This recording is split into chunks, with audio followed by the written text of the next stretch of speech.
Sorry, everybody. Have to figure out which one. Oh, me? Yes, she's making the chicken farm out of it.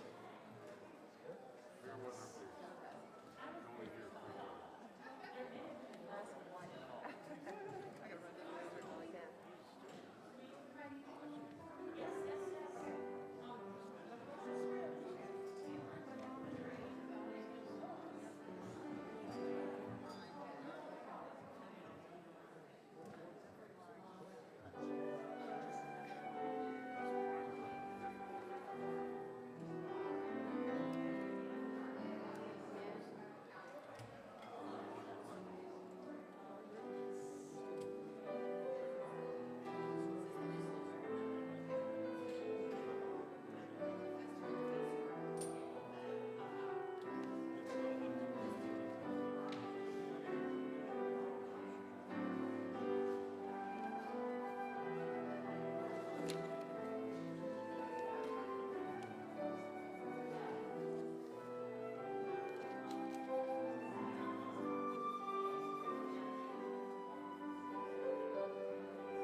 Good morning. Welcome to Mount Vernon Unitarian Church. I'm the Reverend Christian Schmidt, the interim minister of this congregation. As you can see, we're set up a little differently this morning. We're doing a really fun service I'll say more about in just a minute. But whether this is your first time with us or your 1001st, know you are welcome here and we are glad to have you. We are continuing to navigate how to best hold services in this time. We're glad we can provide this forum both in person and for our virtual audience today to, in the words of our mission, find comfort and recommit ourselves to the mission of supporting one another in our spiritual journeys, to working for justice, to caring for the earth, and to building the common good. We gather to recommit ourselves to dismantling systems of oppression and injustice. And to that end, we are a community dedicated to welcoming the stranger, working for justice, and building beloved community. We remember and name the original indigenous inhabitants of this land, the Piscataway, the Powhatan, and the Tow. And we remember and acknowledge those enslaved people who lived and worked on these lands. Our work to dismantle systems of oppression toward a more just future continues. The good news is that we have a lot of fun and exciting things going on in the congregation. The bad news is that I have a lot of really quick announcements today, so stay with me. First of all, shortly after service at about 11:30, you can come here. We originally said the morning room, but there's other stuff going on there. So here, for a discussion about the UUA's principles and purposes and some of the suggested draft updates to them. If you don't know what that means, come and find out. If you have really strong feelings about that, come and share them. Secondly, the reason we are not in the morning room is because our holiday shop was yesterday. It was incredible. It was my first one in person. I was not prepared for the scale of it. But if you missed it or missed out on that one thing you wanted to buy, we are having the final sale today over in Holland Hall. I am told a number of items are half price, so go get them. You can go to that and then come back to my discussion too, so there's plenty of time. I want to thank everyone who helped make it possible. It was just an amazing event.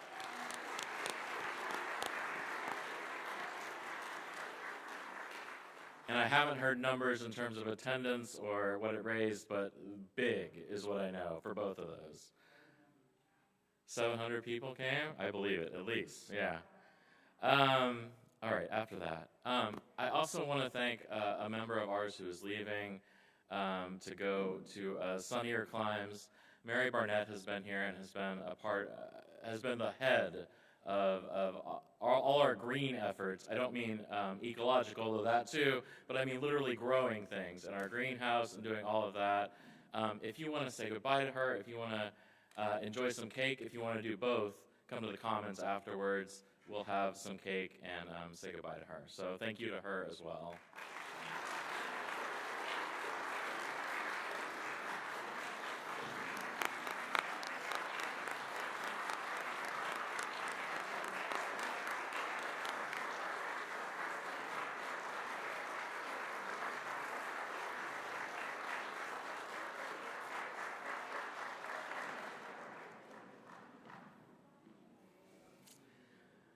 In more good news, the Ukrainian refugee family who we've been helping to sponsor and house has really good news yesterday.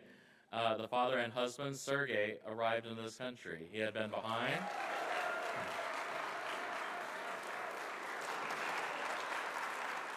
I'm told he's not here today, but he will show up at some point and say hi to all of us. So. And then finally, I want to alert your attention to something a couple weeks off. On Sunday afternoon, December 4th, members of our congregation are joining with Voice, which is Virginians Organized for Interfaith Community Engagement, for a large event down in Herndon. This is putting attention on mental health and addiction crisis facing all of our communities. It's really important. If you want to know more about that, you can contact Linda Olson-Peebles, who is a former minister of this congregation. I can give you her email offline. I think it was in our information too. But just know that's coming up on Sunday afternoon, December 4th. Okay, there are other things going on, but you need to read our emails and stuff for that, so that is enough announcements for today. I said I would say something about our service today. We're doing something a little different. We want to acknowledge both the joy and the challenges of Thanksgiving, both the holiday and the practice of giving thanks. For many of us, this coming week means either going home or welcoming family and friends into our home. I think we're going to have 18 at my house, which I don't think our house is quite designed for that level of people, but that can be a joyous and trying proposition, often both. It's a holiday about gratitude. And we know, too, that it's a difficult day for some, perhaps most especially for the native peoples of this continent, for whom the Thanksgiving story most of us have learned is one that cannot be separated from the oppression and genocide those people have faced and continue to face. So we're going to have a 3-act play, essentially, with some different things going on in each part of the service, woven in with our typical service elements, and with a lot of help from our children today as well. So I invite you to enjoy that in just a moment. Lastly, please continue to look to your emails, phones, and our website for continued updates about worship and other church happenings. And know if you are ever in need, we are just an email or phone call away. Having said all of that, I am going to take a deep breath, and I invite you to take one with me as we enter into our time of worship.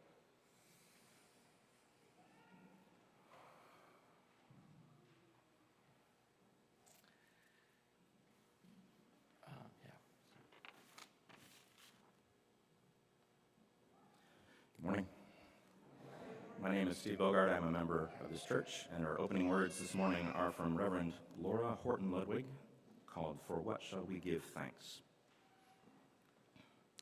The wheel of the year has turned again. Once more the Thanksgiving season has arrived. How shall we sing our song of gratitude now? For what shall we give thanks? For this moment, for friends near and far, for our breath, for love, for courage and clarity, for strength, for delight, for laughter, for beauty, for the tables round which we gather, for the food we enjoy with friends seasoned with love and memory, for the sun and moon and stars in the sky, for the trees who have seen so much and still stand proud, stretching themselves to the sky, for the bright voices of children, for the wisdom of elders, for actions that bless the world, for hard work that makes a difference, for music and art and celebration, for generosity, for compassion, for endurance, for joy, for hope. For all these things we give thanks as we worship together. Now please join us in singing "Over the River and Through the Woods." Anne and some of her friends and family are on their way to Grandma's house, and if you'd like to join them on stage, you can go with her as she passes by.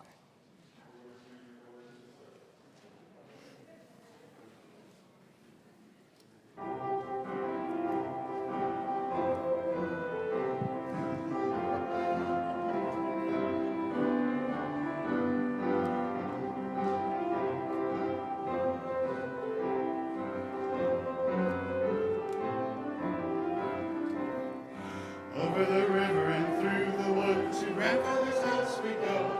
The horses away to carry the sleigh along in drifting snow. Over the river and through the wood, oh how the wind does blow. It stings the tops and bites the roses. Over the ground we go. Over the river and through the wood, to have a first-rate play. Hear the bells ring jingling, we're off for resting day. Grandma's tent by smile. Hooray for the fun is the pudding done. Hooray for the pumpkin pie.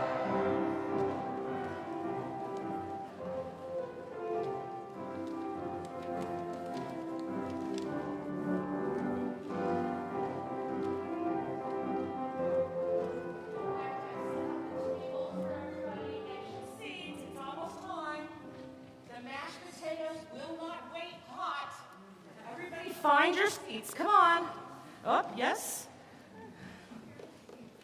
All right. Have we all found? Oh, we've got too many people. Here, I'm sorry, guys. You'll need to sit at the children's table. Yes, it's down there on the stairs right in front. I'll be coming down to you in a minute. Go on down. Oh, good. Now, those of you, Renee, I know that you complain about being at the children's table every year. And I know that you're an adult, but, you know, it is what it is. All right, does everybody have their seats? You don't? Okay. Hey, sweetie, can you go down and sit with Miss Renee? I'm going to come up. Oh, they can share? All right. Everybody got a seat? Oh, Charlie, come on down. We've got a place for you too, Charlie. It's okay. You know, I'd like to remind you all that the holidays, while fun, can be emotionally high level for some children, and we like to take that into consideration and be patient. All right, now let's take a few minutes to say grace before we eat. We're all here together because we've chosen to be. So let's remind everybody why that is by using the covenant as our grace, and you can say the covenant with us too as we say grace. Love is the teaching of this church. The quest of truth is its daily task, and service is its prayer. To seek knowledge and freedom, to serve life and community, to the end that all souls shall grow in harmony. This is our covenant with each and with all. Now, all right, let's all put our napkins in our laps along with our left hand and hold your fork in your right hand properly. We'll be passing the service dishes clockwise. What did you say, sweetie? Oh, what's clockwise?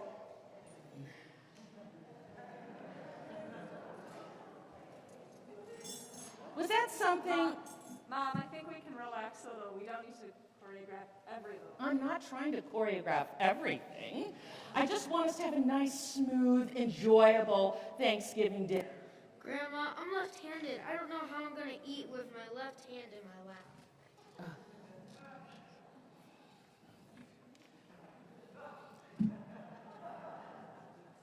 Did you say something, sweetie? What's the Z-O-O? Zoo. Can we like animals? No, it does not say Z-O-O. It says 200, not zoo. And your watch doesn't have hands on it.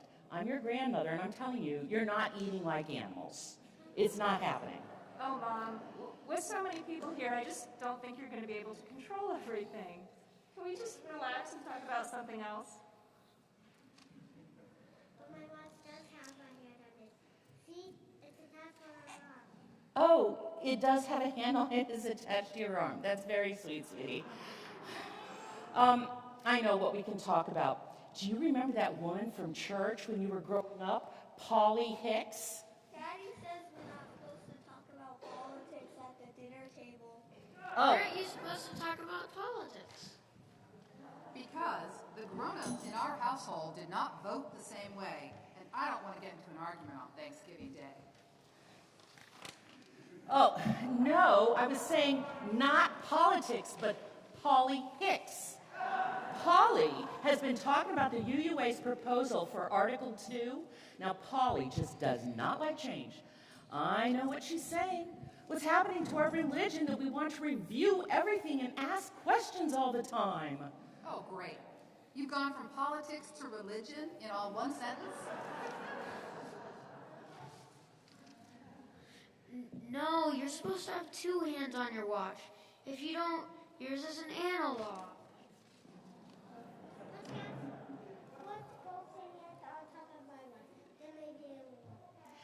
Sweetie, you can take off your mask because Grandma can't hear you. Say that line again.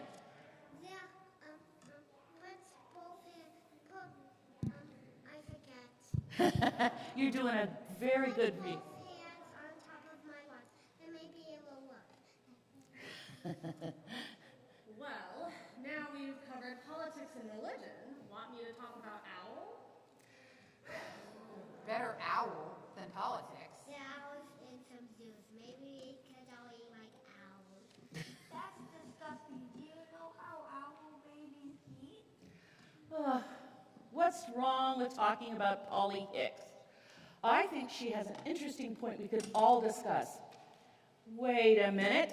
Somebody's passing the lime jello marshmallow cottage cheese surprise in the wrong direction. We've all had a helping. I think it doesn't matter what direction it goes at this point. And this is the point every year when I just have to ask myself, why do we do this? Why do we insist on getting together like this over and over when there are arguments, confusion, cramped table settings?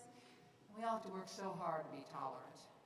Because I like lime jello marshmallow cottage cheese fries. Well, I think that's the point. I'd like to know why people get together on holidays like this. And I'm wondering, even though it is hard to get together with our families on Thanksgiving, I'd like to know why you get together anyway. Does anybody down here at the children's table have an idea? Yeah, Hudson? Is this you? Because we get together as a family, and if you're all alone, you won't have anybody to celebrate with. That's true. Some people don't like to be alone. We're going to find out about being alone at Thanksgiving in a moment. But some people prefer to be with family. That's true. Anybody else got an idea? Why? Oh, we got an answer. Down here. Oh, excuse me, Sam. Sorry, Steve. I have a microphone right here. Oh, that's true. You can talk right into your microphone. I don't have an idea why, but I wanted to say after this we're passing out those boxes. So yeah. So Sam says we're passing out the GAYT boxes, and I think that's a good point. Thanksgiving is a time when we get to give thanks. And we can also think about the other people who don't have what we have, or maybe have different things that we have. There are all kinds of people in the world. And Thanksgiving is a great time to think about that. That was my point. Thank you. Thank you, Sam. Anybody else have something they'd like to say about why we get together, even though people talk about Polly Hicks and all kinds of, yes? Because I just think that, imagine if your mom isn't way in New York and you don't really get to see her that much. On Thanksgiving, you can see her. That's true. It's a special time to come together. That's a really good point. Well, I want to do something now that we can all do together, no matter how old you are, no matter whether you're tone deaf or pitch perfect, we can sing together at the holidays. Miss Yvonne, are we ready?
Thank all the participants in our first section.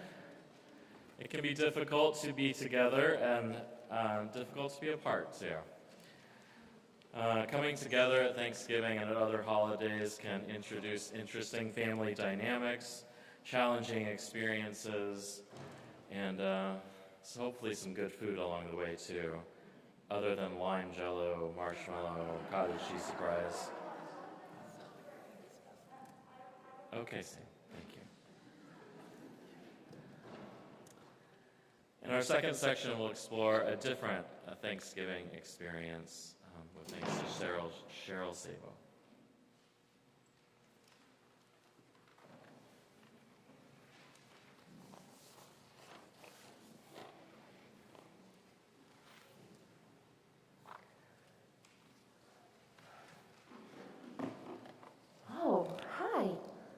I didn't hear my phone ringing. That's so weird. Yeah. Oh, yes, I'm all set. Yeah, I'm looking forward to seeing you. No, I'm all ready. We have everything we need. Wait. Oh. Oh. Oh, well, of course I'm really disappointed, but who wouldn't be? It was going to be so fun. Well, it's not your fault. I understand.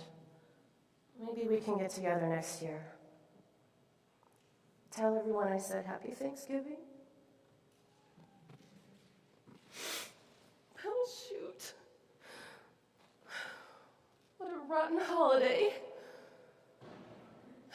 What am I going to do with all the food? I feel like I really got rooked. It's not fair. Why does it have to be me? Yeah, they're stuck at home, but they have all those family members to be with, and I'm by myself. Thanksgiving wasn't meant to be spent alone.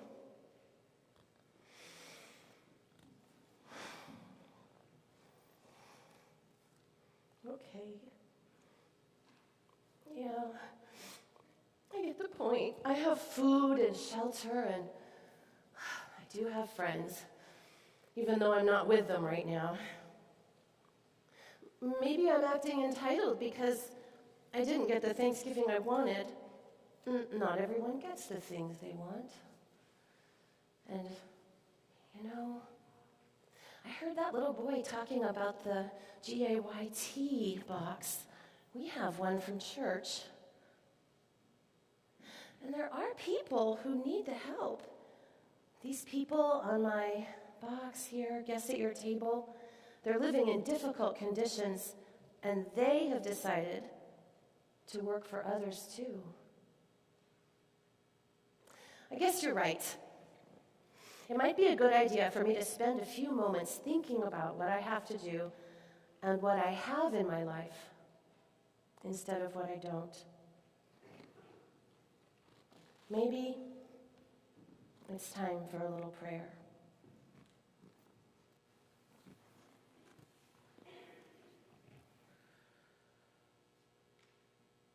Would you please join me in a prayer followed by silent meditation? Take a moment to prepare yourself for our time. We'll do spoken words first, then silent reflection today. These words by Elizabeth Strong.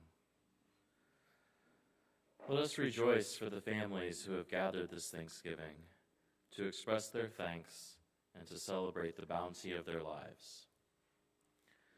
Let us join together in support of those whose families are far away, with distances coming in many forms. Let us hold one another in gentle reverence this holiday of Thanksgiving, for we are here to celebrate, to worship, to be thankful for what we have. Life newly born among us this year will carry our legacy into the future. Death among us this year has given us tears of sorrow and yesterdays to remember. Illnesses, accidents, and surgeries among us this year have reminded us of the fragility of our lives. We've had marriages, reunions, reconciliations, and we have had and still do have our beloved community, our religious home, where we come together in love and compassion. For all these things we give thanks this day. Let us take a time of silence to think of what we are thankful for.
That's better.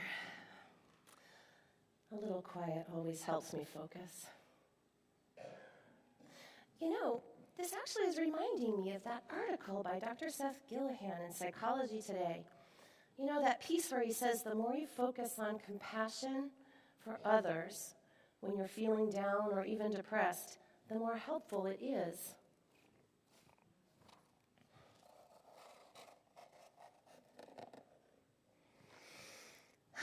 I do feel better. It's nice to take action. I wonder if there's something else I can do to be more compassionate. I mean, at least, even though I haven't been here in a few years, I am still a member of Mount Vernon Unitarian Church. I do some work with Kat, and teach yoga, and I love to play the flute, but I just don't have time to do all the social justice things out there that there are to do. This is a very active community. Well, when I donate to MVUC, I'm being compassionate to all the kids in my community, in our community, to all the people in our social justice programs who serve, and to our members. You can join me by giving money as our offertory basket comes around. Oh, my phone's still on silent. Yeah, look at this. Mount Vernon Unitarian Church continues to share the plate with committed organizations that you, our members, have chosen. And during the month of November, our offering is being shared with Neighborhood Health. Neighborhood Health. If you would like to write a check or mail in an offering, make it to MVUC. In the memo line, indicate how you would like your donation to be used. You may also donate on the website directly, and we are so grateful for your donation. You know, I think I'm going to make this even more pleasant with some great music. Hey, Siri, could you play some music appropriate for a festive occasion?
and takes them away.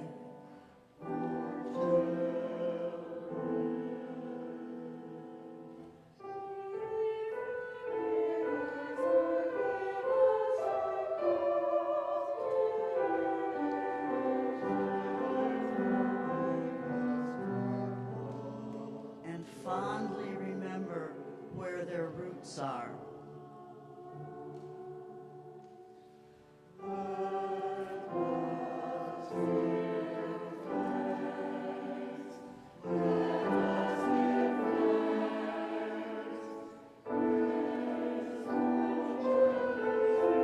With hearts and smiles as bright as their blossoms.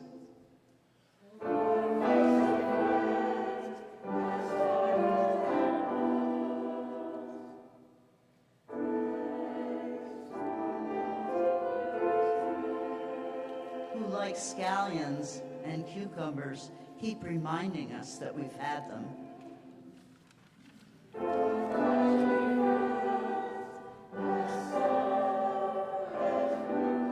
And is indestructible.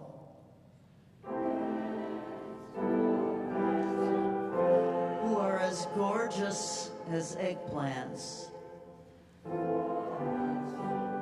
And as elegant as a row of corn.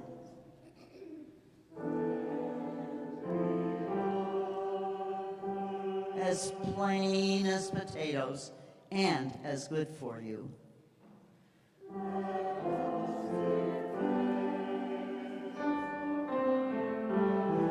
Who are silly as Brussels sprouts and as amusing as Jerusalem artichokes. As complex as cabbage and as intricate as onions.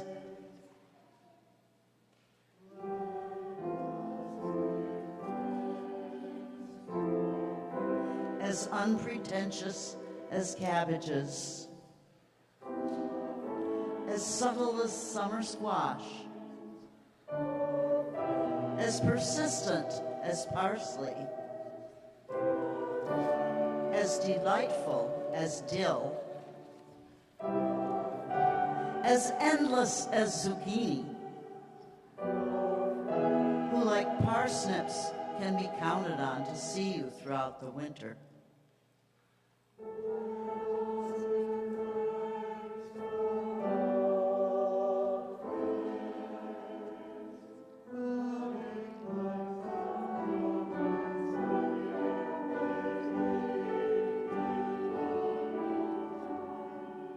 And young friends coming on as fast as radishes.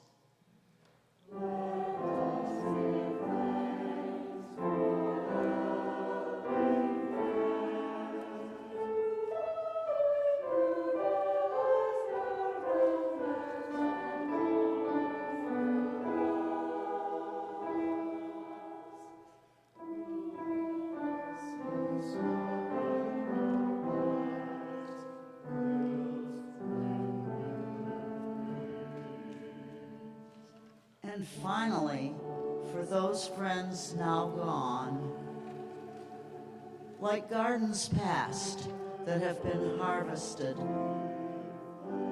and who fed us in their times,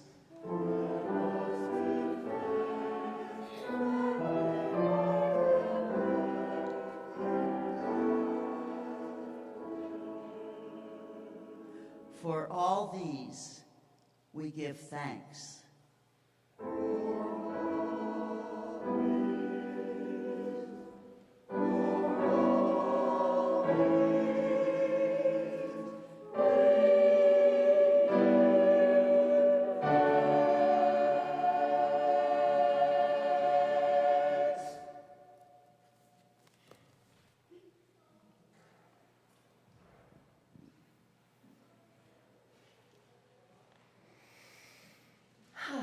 You know what? I've got all that food in the refrigerator. They say people don't have access to food who are suffering from food insecurity need food just as much after Thanksgiving as they do on Thanksgiving Day. I can wrap it all up tonight and put it in the fridge I'll take it over to the food pantry tomorrow. Let's see, what do we have here? Woo, there's plenty. Look at this broccoli and, ooh, some mashed potatoes. And let's see, what else do we have here? Oh, my Easter peeps from 8 months ago. Yum! So colorful and bright, and let's see, oh, sprinkles. What a delight. Well, looks a little more like a craft project than something I would eat for lunch. But maybe I'll spread the mashed potatoes around on the plate.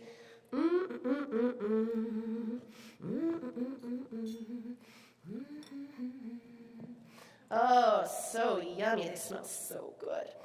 And maybe I can tuck the broccoli around the edges. Oh, so colorful. And some peeps, bright yellow. And finally, the sprinkles on top. It's a whole chicken yard scene. This is kind of silly. I think I'll take a picture.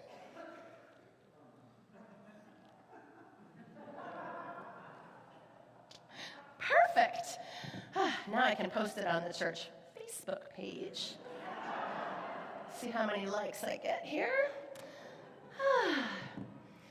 Yeah, this is fun. You know what this needs? Some music. Something for a chicken yard. Something seasonally appropriate. Let's see what sounds like a chicken yard. Siri? Siri? Oh, my connection was bad. Siri, put on Vivaldi's Autumn, please.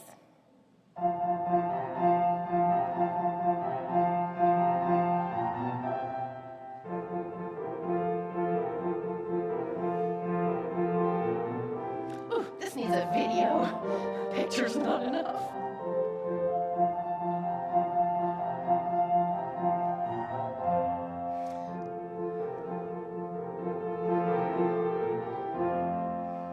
Wait. Is that the phone? Siri, turn off the music.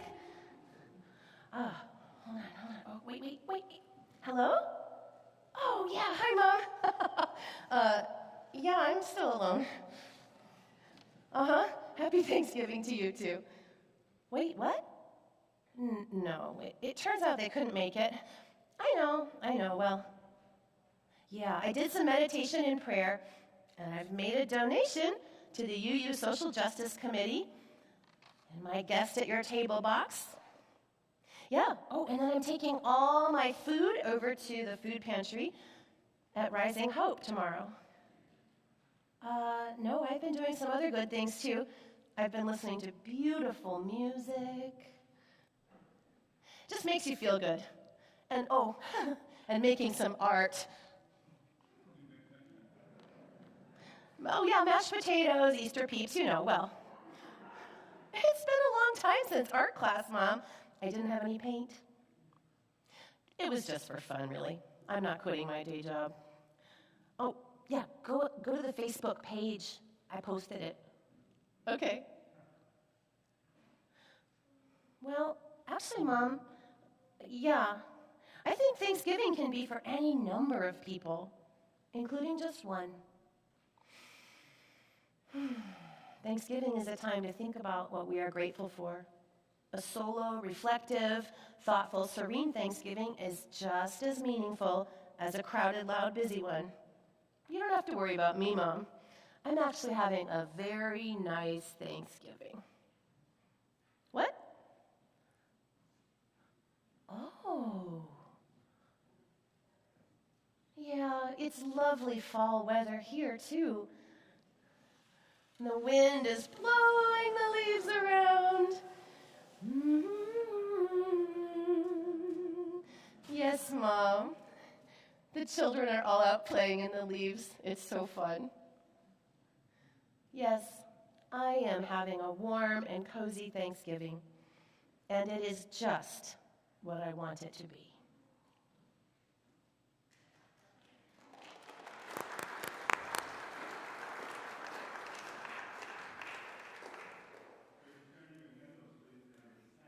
10, we give thanks.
Thank Cheryl for that performance. That was incredible.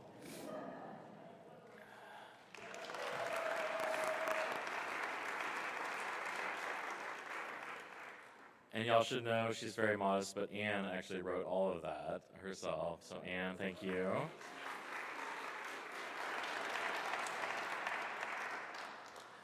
So I want to talk about Guests at Your Table for a second. We've mentioned it several times now in the service, but you may not be familiar with it. This is a program by the Unitarian Universalist Service Committee. The UU Service Committee is our organization working out in the world. They help after disasters all around the world. They do good work out in the world. They're a bit our equivalent of the Red Cross. One of the things I love most about the UUSC, though, is that they're aware they are not the Red Cross. The Red Cross is absolutely massive and can do work on a scale that the UUSC cannot. But the UUSC is really aware of this, and one of the things they do is partner with local people. They look for populations that are being ignored or underserved in the wake of disaster, and they try to target those. They do the thing they can do in the world to really make a difference. One of the programs they do each year is Guests at Your Table. This congregation has participated a number of times. And what they do is they hand out these boxes, which are now being distributed out through the room. And we have a bunch more if you don't get one right now. Don't worry. The idea is that you put this box on your table throughout the holiday season and think of it as an extra guest. There are people out in the world who could use our help. Maybe each time you have a meal, each time you think about them, you make a contribution to that. And we collect these at the pageant just before Christmas or on Christmas Eve. We'll let you have opportunities to give them back to us. And we collect that money, and the church writes a check for that amount to the UUSC to support their good work out in the world. On the boxes, you can read a little bit about that work at their website, uusc.org. You can read a whole lot more about the incredible work they're doing out in the world. I invite you to consider participating in this program and to learn more about the Unitarian Universalist Service Committee.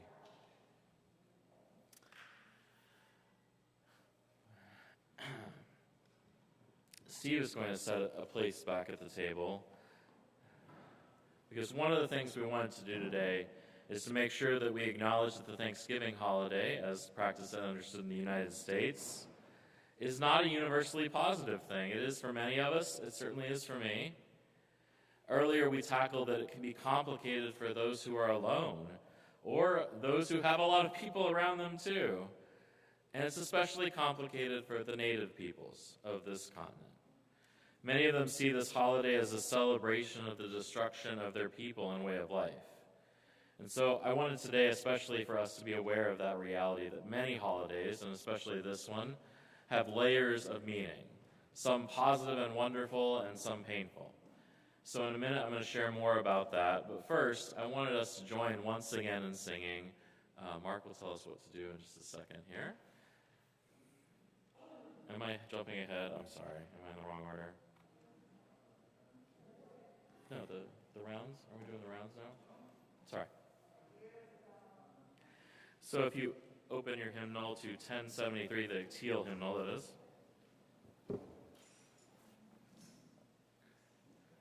Mark will tell us what to do.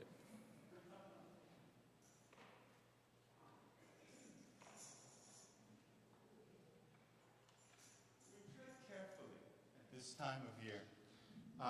When you do music of indigenous peoples or any group of people, you want to make sure you honor the person and the group, not just imitate or make fun of, and there's just no way you want to go there. And we as Unitarians would not go there.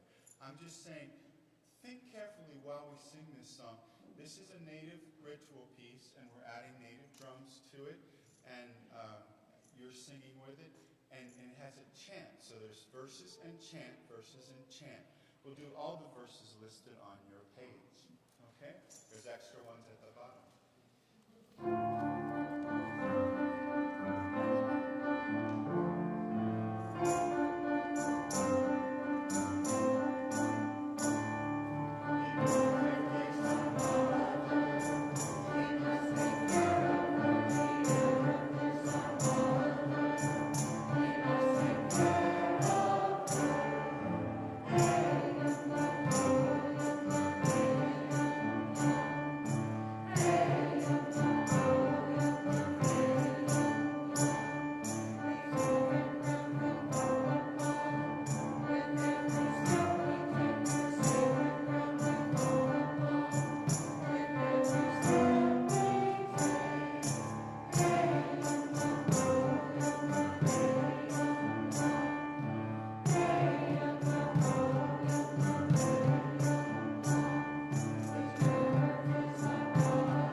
So one of the things I wanted to do today was complicate the story of the first Thanksgiving that you might have been told, that you might have been raised on. This is the one where the Pilgrims and Indians sit down together and share a meal in 1621.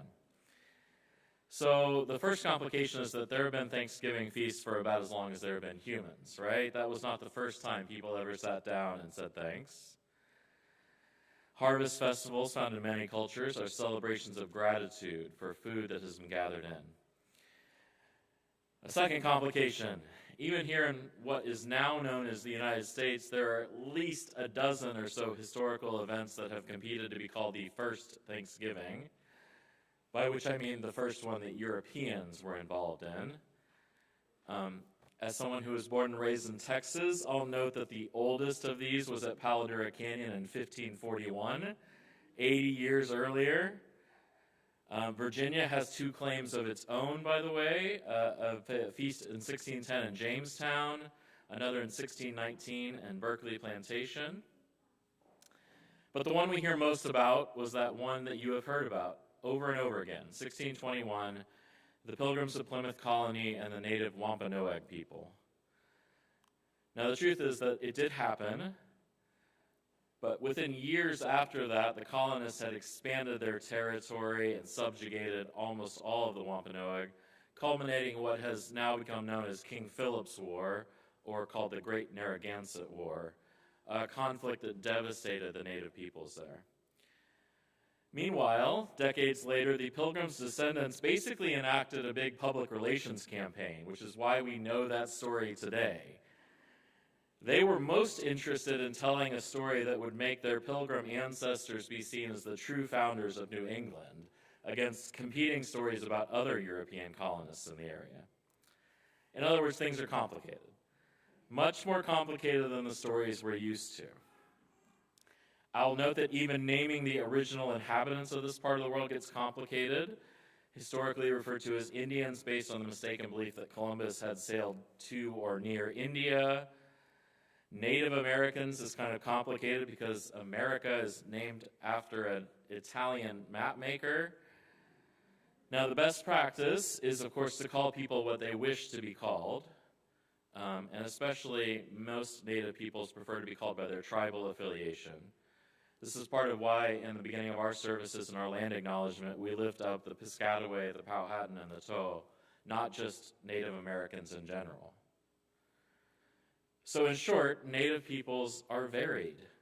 There are hundreds of languages, thousands of stories and histories, infinite different ideas of who they are.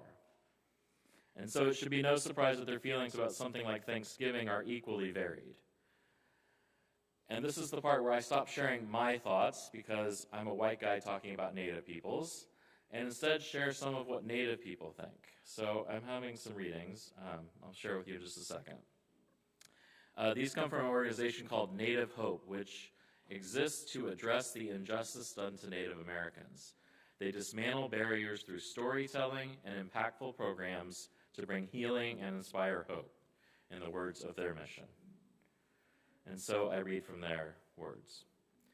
It's important to know that for many Native Americans, Thanksgiving is a day of mourning and protest, since it commemorates the arrival of settlers in North America and centuries of oppression and genocide that followed.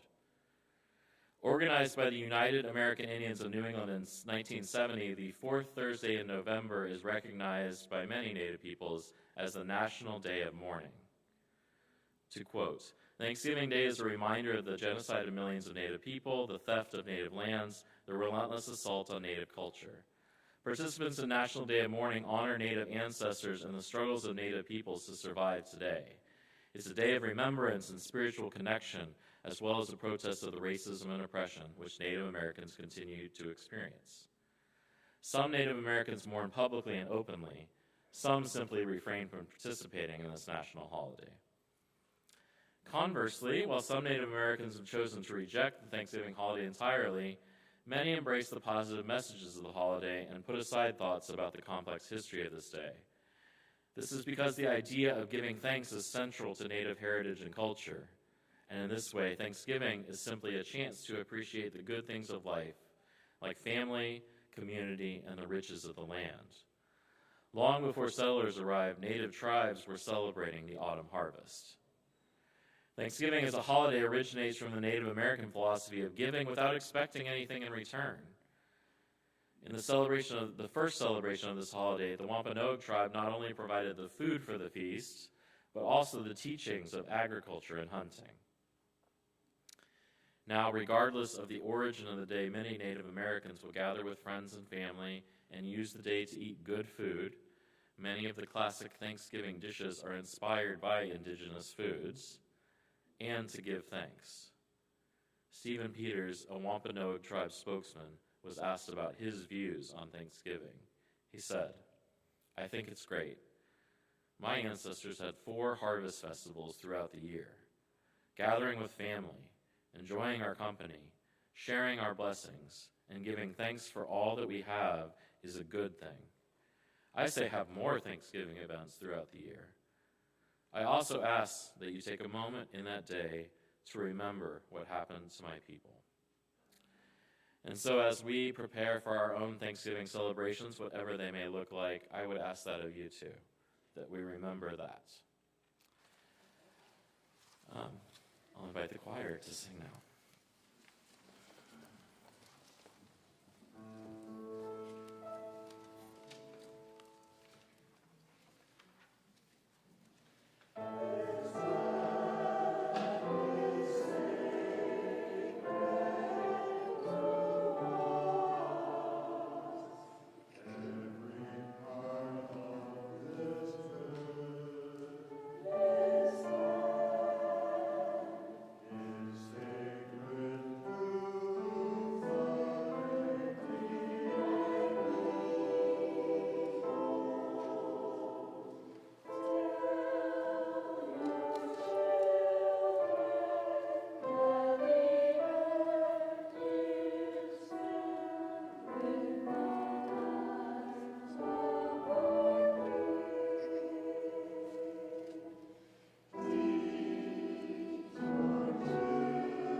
Please join me in the words of our chalice extinguishing.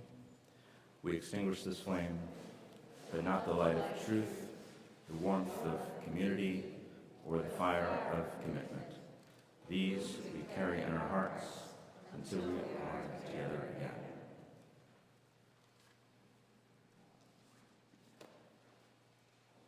This week, and this Thursday especially, let us give thanks. Let us give thanks for what we have, for the gift of life, for the time we spend together, for the gift of one another. And so our worship has ended and our service begins. I invite you to remain seated for our postlude.